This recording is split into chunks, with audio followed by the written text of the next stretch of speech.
we have Janet and Dana. Hey. Here we go. Hey. All right. Well, I know Jeffrey at KCLV TV has a question. So Jeffrey, I will go ahead and call on you for the first one. Absolutely. Thank you so much. Thank you both for joining us today. I had a blast watching this. It was just so much fun. And, Dana, the original screenplay took less than 2 weeks to write. How long did your adaptation take? A lot longer. There's been more time and effort has been put into every one of these reads has taken more time and effort than the actual movie. I guarantee you. but I, the thing they say about Plan 9's claim to fame is that it's the worst movie ever made, which is far from true, because the biggest crime a movie can commit is to be boring, and Plan 9 is never boring. And not only is it never boring, it's bad in consistently different ways up until the last frame. like here's a bad movie that's bad the same way all the way through. Battlefield Earth.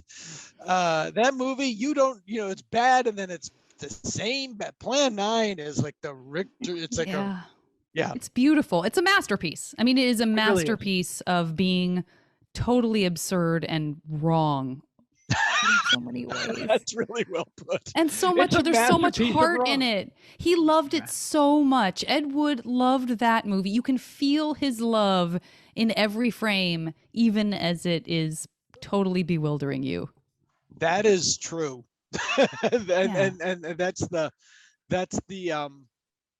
that's what sets Ed Wood's work apart from, say, Al Adamson's work or someone like that, where there's I feel that there's a lot less cynicism in Ed Wood's work and a lot more genuine affection, and the actual story of the premise of Plan 9.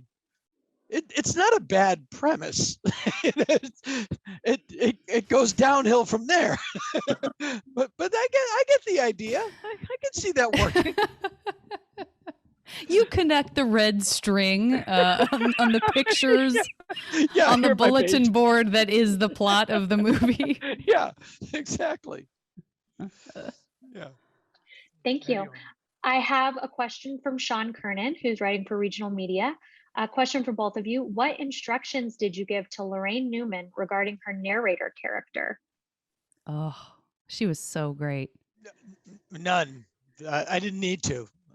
Lorraine Newman, I think I speak for Janet as well.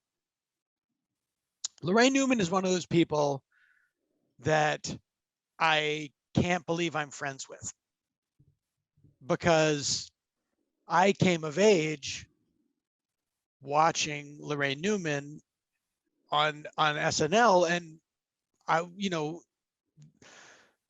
being in high school during the first cast of SNL. No longer speaking for me. True. Yeah, I'm like a mighty comedy tree, seeing the ages come and go. Two big things were going on: the original cast of SNL and a little thing we like to call the Bronze Age. But she was like in the Beatles to me. It was like that was as much as you could get in terms of being a comedy star. And then I got to be her friend years later. And not only is she brilliant comedian and an actress, but she's a monster movie nerd. Like, she knows Plan 9 word for word anyway. So she was one of those people. I didn't have to say a damn thing. I knew she would nail it, and she did it great. What she did. We've had other narrators. Ron Lynch also narrates the show sometimes when we do it live, and Lorraine made a great choice with being really newscaster flat. I thought it was great. Deadpan. Yeah, gorgeous. Thank you. Okay, John from Hollywood Soapbox, go ahead and ask your question. Thank you for the time today. I'm just curious. This is about fighting a dinosaur, so I'll ask Dana. That was my second question. My first one though, is I'm curious if were they fast? Go ahead. The excitement you have for being part of this film festival. It's also interesting that it'll be presented on TV, not like live in person. How does that kind of change the enjoyment of this? But it's also paired with the movie, which is nice as well too. So could you talk about that? Yeah, go Janet. Oh yeah, I mean, for me, no one in the last year has felt great about talking about silver linings with a pandemic, although arguably that's kind of all we've had for a year. So we also have to be able to talk about those silver linings, I think, to get through. But, there are so many people who are going to have access to this that wouldn't be able to see it at a film festival proper, including, family members I have all over and friends. And so, so in that way, it's a total gift. And we also, the fact that it's going to be shown not on the internet exclusively means that members of my family who don't know how to get onto the internet, they understand. Yeah. They know what TCM is. They are losing their minds with excitement. And so it is, for us, it's a way of reaching more people. So that's a huge upside, to be honest, at least from my perspective. Yeah. Now, Dana, you don't know what TV is because you watch dinosaurs. Yeah, we're on Dumont, and my family is also losing its mind, but not with excitement, and they're unaware of the show. The fact that it's on TV, I mean, nothing beats the live performance. I mean, to just from an actor's point of view, just to feel the audience, but. When we did, as Janet said, when we did decide to do this for Sketchfest as Zoom, we talked about, well, how do we take the limits of Zoom and turn them to our advantage? And so what we got with this production of it was wholly different than the live show, and especially with the addition of what Mike Carano did with the miniature effects and what Eben did with the music. It really, it's what I love about it is it's its own thing. I don't know how to describe what it is, but it works. And like Plan 9, it's funny all the way through.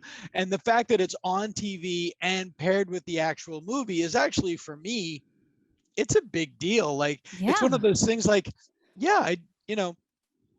I made this, I did this, and it's on TV. That's always the, for people that grow up fans of that stuff, like I did. I get a much bigger kick out of this than other stuff. Like I'm very happily in a niche. It's also, I mean, it's living. Being able to have this recording now and knowing that it's being shown again in this amazing context. I mean, this is a very specific time in our history, and being able to see Gary Anthony Williams with his little, earbuds in his house, being a character that's not something that we really would have seen a couple of years ago even. And so I think there's something kind of, to me, something sort of precious about having locked in this moment in time of this is how we all had to do it. And it was great. And it worked, and it's still super weird because you can fully tell that David Koechner's in his kitchen. There's something folksy about that that I feel like Ed Wood would have been like, bravo, do it whatever way you can, I don't know who it is, but I guarantee you at least one person is not wearing pants. And at least one person. And here's the only silver lining that I have from the pandemic is, whenever you're having an argument with your partner or your boyfriend, your girlfriend, husband, wife, and you're sure you're right, and you're going in, just remember how excited you were when you said Happy New Year, December 31st, 2019. Boy, we just thought 2020 was, oh, here it is, baby. This is gonna be great. And it's just important to remember that you don't always have all the facts, and you can be wrong, flagrantly wrong. That's right. Thank you. Okay, Nick from Scene Stealers, go ahead and ask your question. Dana, you've talked quite a bit about over the years about your relationship and friendship with Mila Nurmi, who was Vampira. Yeah. Do you see this live read as being a bit of an homage to her? And also, how do you homage in a reading someone whose character is mute? That's a great question. And I love Give her a line. I like, yeah. First, give her a line. I admire your vinyl collection.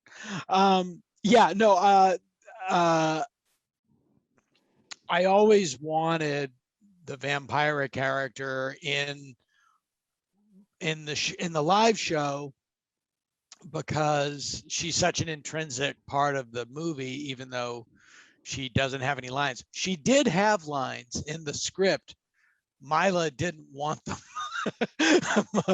Mila was not a fan of the script, but was a fan of money. So she didn't want them. And then as we did the show, and I found a way to put Mila put Vampira into the show, and then it just grows. And it's one of those things where you do it once and you get an idea and you try it and you get it better. Kat Aagesen, who plays Vampira in this production, has a great look, and she's very gifted, in terms of the way she evokes what Mila did. And I was really happy to do it that way. But I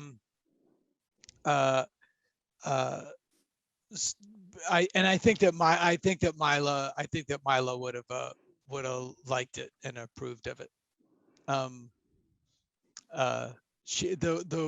Just a weird story. In the late 90s, I took Mila to see Plan 9 at the Cinerama Dome here in Los Angeles at a midnight show on Halloween. And no one knew that she was, she's this old lady. And we're sitting there and it was pretty packed. And when Vampira came on screen, the place erupted. And she said, "Oh, there she is," which I thought was sweet. And then you could feel her, and you could feel her sort of beaming a little bit. It was a really sweet moment. Thank you. Kimberly from Journeys in Classic Film, go ahead and ask your question. I would love to hear both of you talk about your history with the film, with Ed Wood, just how you came to it. This is neither the time nor the place. Could we get a more appropriate question, please? Janet, why don't you? Oh, I mean, I definitely saw I saw it at a midnight screening, probably in San Francisco in my teens, and was also, a Mystery Science Theater 3000 geek in its early days and all through its life, and just again always sort of. It's just adorable. And I really don't mean that in a condescending way. It's adorable to me, in that I adore it. And so when Dana started talking about doing this, I lost my mind. I was so excited. And because, having been friends with Dana for many, many years and worked with him in various capacities, I knew whatever he was going to do with it would make it even better. And so reading that, and Dana's right. He was joking about how long it's taken to work on it versus the 2 weeks that it took to write for Ed Wood to write it. But there's something different every time we've done this live. Yes, Whenever he distributes the scripts, it's not just that we play around with casting every time, but also there's new jokes, there's stuff he pulls out because he's tired of it. I mean, it's an evolving production, and even if it stayed the same, the way that the performers who all love each other make each other laugh would be still just a totally rich playtime for all of us. But the fact that on top of that there's new stuff in the script that surprises you, I've never been able to keep a straight face when we do the show, and I'm so grateful that that's not an important component to Dana, because when we do it live, I'm crying with laughter in anything that I'm not saying. I'm just laughing at everybody else so hard. Yeah, it's like Rocky Horror, I think, in that regard. There's just something really magical about it. And Janet is also the only person I know on God's earth that has a Mona McKinnon impression, who played the actress who plays Paula Trent. So you wouldn't think it was a character, but by golly, she nailed it. Oddly, the person that I discovered Plan 9 through is in the cast of this show. I was a young comedian, and I grew up a monster movie guy and reading a magazine called Famous Monsters of Filmland, starting when I was about 12 or 13. And I was very aware of Plan 9. I had never seen it. I knew about Vampira. My mother used to reference Vampira a lot, which is strange.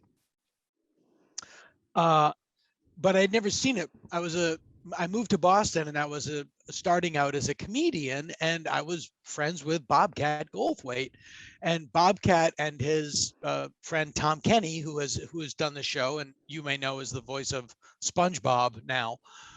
They were like, "Oh my God, you have to see Plan 9. You have to see Plan 9."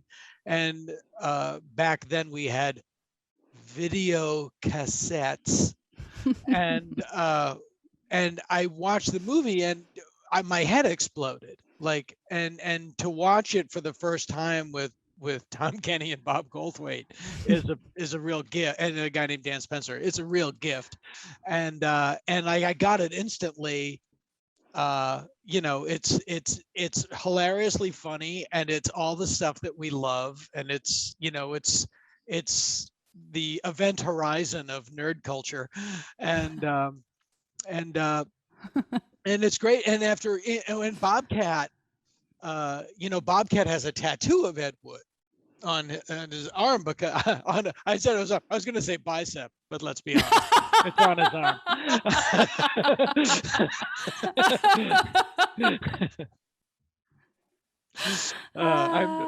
I'm not one of those comedians that feels the need to take off my shirt for a punchline, and neither is Bob. And we're that passionate about this stuff, and I love the fact that he's in the show. It's like for a band that's really into the Beatles, and you're in a band, and it sort of is a through line in your life. It's not dissimilar. Thank you. Jeffrey from KCLV, go ahead and, I'm sorry, Bob at ABC Radio. Bob in there first, yeah. Bob, I've been seeing Bob's hand. I keep putting Bob. And ABC is owned by Disney, and if you want to thumb your nose at the Disney don't mess with that. And now they own Fox. Everybody's owned. I know. It's crazy. Yeah, they're the 51st star on the flag. That's right. Speaking of crazy, Bobcat's zany portrayal, to me, shades of the Keystone Cops, his outfit and everything. The hat. I wasn't expecting the hat. And my question is, were the actors responsible kind of for their own outfits and tailoring their own looks? 100%. And the one that really, there's one thing I want to say about Bob. Well, Maria Bamford really went to town in a way that, and again, we're all in our homes. So I'm just like, bring your instrument, bring what you want to do. Maria Bamford just above and beyond. So Yeah. funny. Oh my God, Maria. If you look, I have a very interesting side story. I have a friend who has a weird business. He goes to flea markets and buys people's old photo albums and goes through them, and occasionally finds really amazing stuff. Found like an old photograph that somebody took of Charles Lindbergh, or a waitress in New York who served Bela Lugosi and his son and had a photo with him, or Boris Karloff walking through LAX in 1966. He just finds these things because he goes to flea markets. He found a woman in Pasadena was in an acting class in the 50s, and everybody in the acting class signed their 8x10 to her. And one of the people in her acting class was Ed Wood. Wow. And on the back of the photo is his resume before Plan 9, and everything you need to know is there. It's like characters played, cowboy, Indian chief, young sweater girl. Like, it's all of Ed's passions are on full display. And I bought it from him for a sum of money I won't divulge. But when Bob did get his Ed Wood tattoo, it's the same images in the photo. I gave it to him. I said, I can't keep this. If you have his face tattooed on your body, I feel awful having it. We're, and he took it. And it's behind him on his wall. So when you watch Plan 9, you look behind him. That's Ed Wood's actual 8x10 signed by Ed Wood on his wall. Oh, wow. So good. Yeah. And Deborah made she made a lot of her costume. Like she made her stewardess cap out of construction paper or something. There's a lot of creativity happening behind the scenes that we didn't anticipate. One thing you never hear about Deborah Baker Jr. is she kind of phoned it in. Never. Yeah. Incapable. She's the James Brown of sketch comedy. It's just nope. She's gonna sweat through the cape. That's how it goes. Love it. Yeah, she's all in. She's all in all the time. In the chat here from Sean Kernan. Question for either of you. Did you know that Paul F. Tompkins was coming with props and costume changes? So similar. Yeah. Sean, I'm seriously worried about you. I mean, I know you and I know your face moves more than that. So I'm just going to say good luck with whatever it is that's going on. Congratulations on your ventriloquism career. That's right. That's right. No, yeah, once again. Well, let me say this too, again, about both Paul and Deborah and many of the other people in the cast. You sort of don't know, but you're not shocked when Paul F. Tompkins pulls out all the stops. I mean, that's not out of character for him. So I think I've done a ton of streaming stuff with him over the last year, and he's always present and then some. So Bob Odenkirk too, who did very small, but he was very small, just a pencil mustache, but it was perfect. Like the way he made a really clear choice that was not the normal. He really created something unique, and that's the beauty of it. When Janet and I are very lucky in that our friends are really talented, and in Bob's case, can also beat up hoods on a bus. We now know. We now know. Who knew?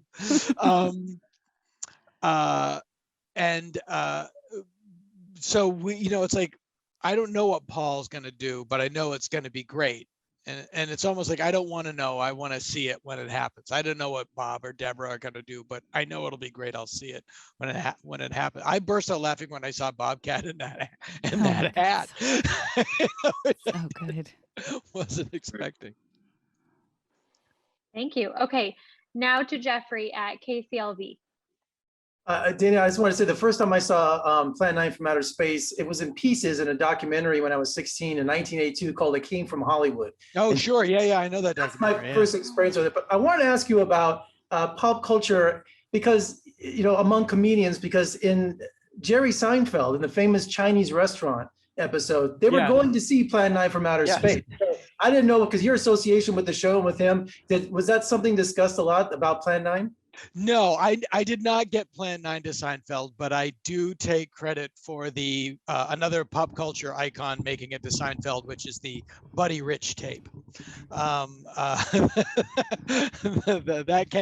That can be traced to me. Plan 9, no. Plan 9 probably came from Larry David, because, you know, in New York in the 80s they did run it. I mean, it was one of those things. It was in the 70s and 80s. There were certain things that you would do in New York late at night. You might go see Brother Theodore, or you might go see Midnight Showing of Plan 9, or Urinetown. You know, there are all these things that were like the hipster late night activity in New York. Thank you. But I did, Okay. yes. I will strongly take credit for the Buddy Rich tape. Nick from Scene Stealers, go ahead and ask your question. The thing that makes doing a Zoom read different than doing, say, one live in theater is that you can have like a score and you can have all of these miniature sets. Like, how did you reach out to Mike Carano and Eben Schletter to come up with these, and like what directions did you give them? Well, Eben has always done the show. Eben has done the live show. He works with again, and I, you know, the beautiful thing about Sketchfest is, one, it's all of your friends, but in addition to all of your friends, there's always amazing new things that, you know. The other 11 months of the year, Janet is, she can tell you, looking at tapes and, you know, finding new talent, and, or if not new talent, but, you know, exposing new talent. And, but then there's always, you know, the people that you have known. And so Eben, I think Eben has scored everything I've ever done. Janet and I did a show together called Stand Against Evil, and Eben scored that. I don't know of a thing that I've done that Eben hasn't scored, and he does it live when we do it in the theater. So he was a given. Mike Carano, I've known forever. He was always he worked for the Improv. I don't know in what capacity, but he was a photographer on staff. I think he managed one of the clubs for He's a while. also an attorney. Like, he is a full-on attorney. Many people don't know this about Eben Schletter. He is a. Oh yes, Eben Schletter is an attorney. Yes, Eben Schletter is an attorney. Yeah. I was like, God, please don't let Mike Carano be an attorney. Oh. Why is there even court? But Mike Carano is yes, Eben Schletter Esquire is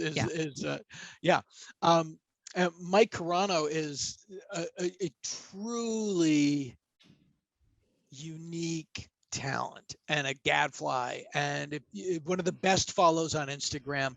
Like, it'll just be like, I'll just be on Instagram and it's a Tuesday afternoon and I look on and Mike is in Death Valley filming. He found a coyote skeleton. and he has a copy of Captain Kirk's chair, and he's putting the coyote skeleton on it.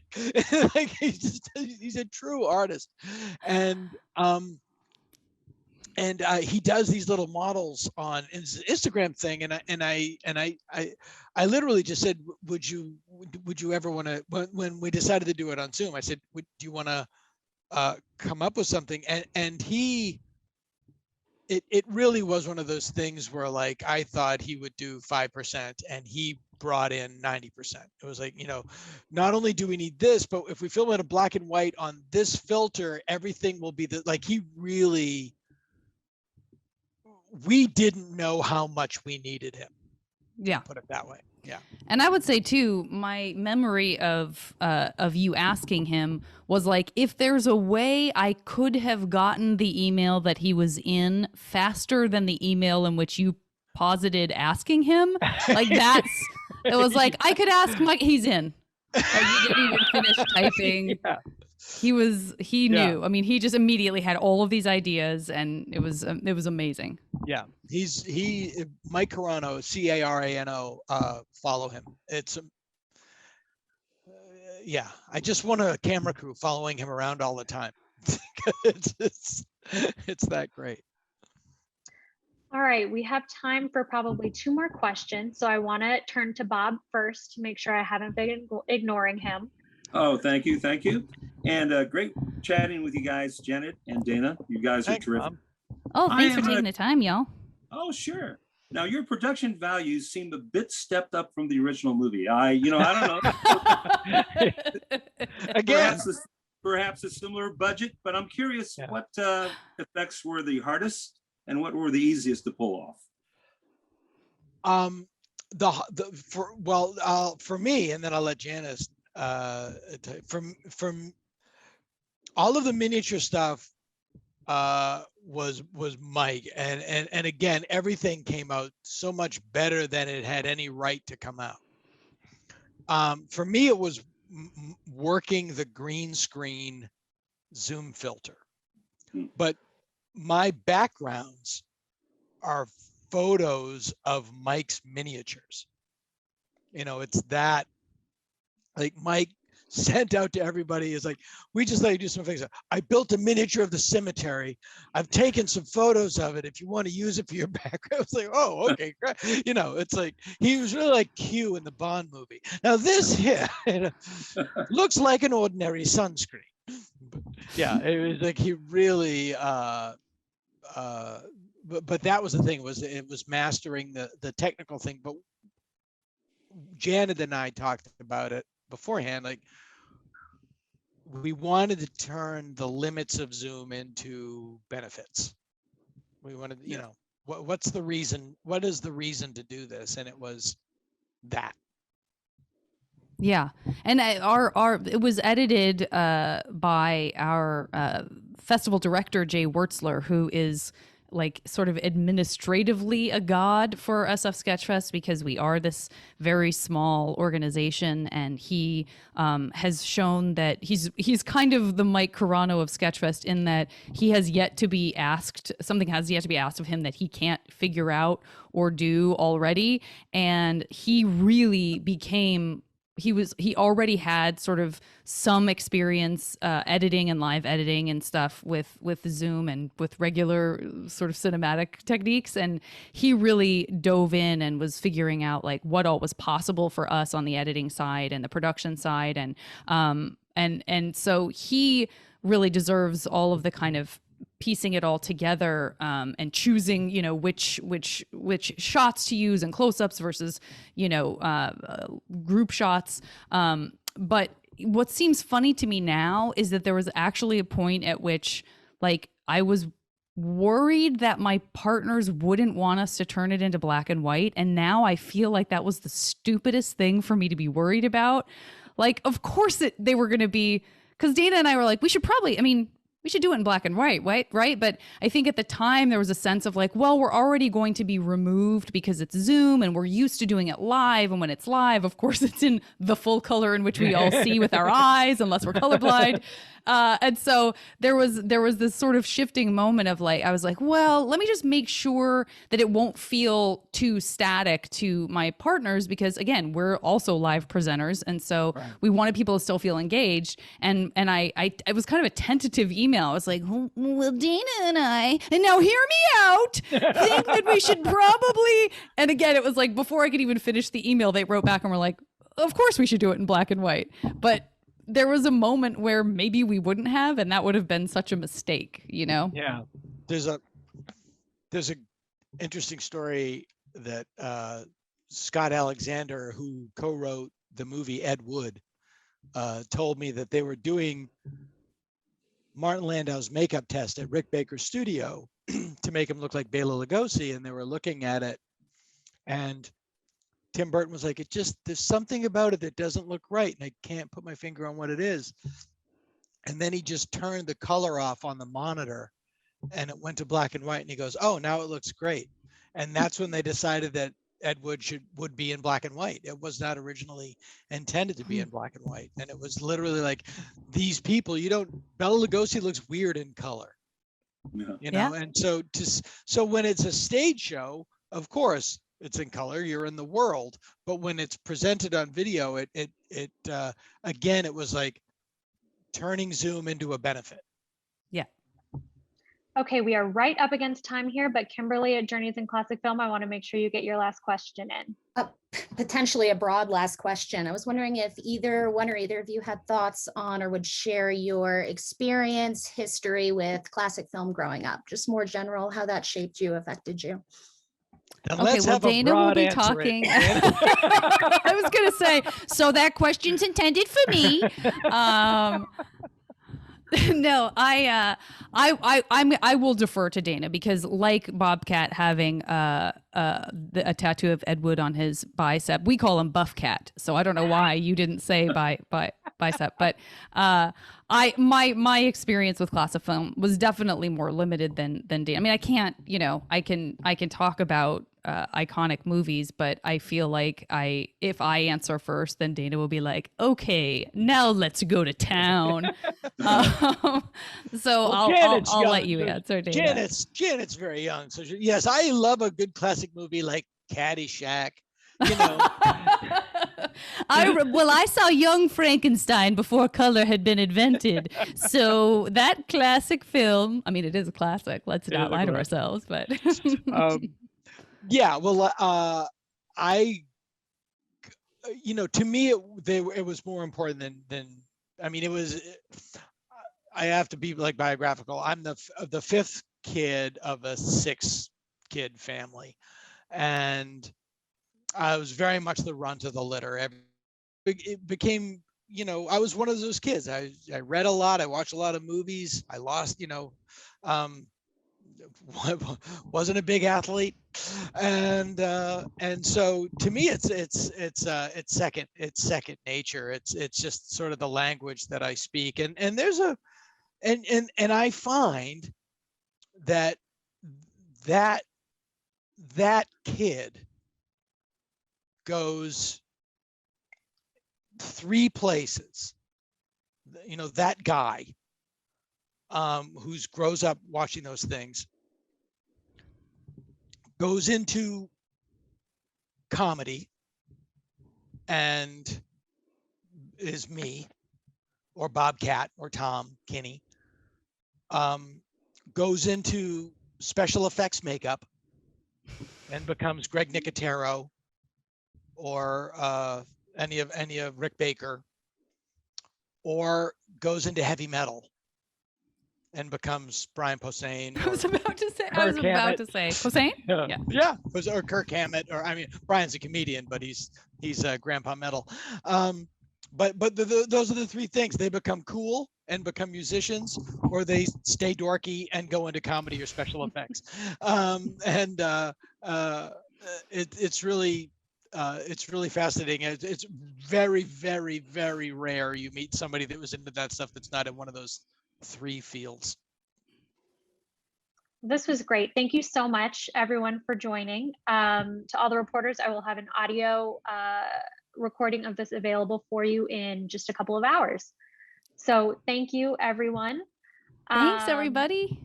And we look forward to seeing your stories. Thanks a lot. Thank you so much.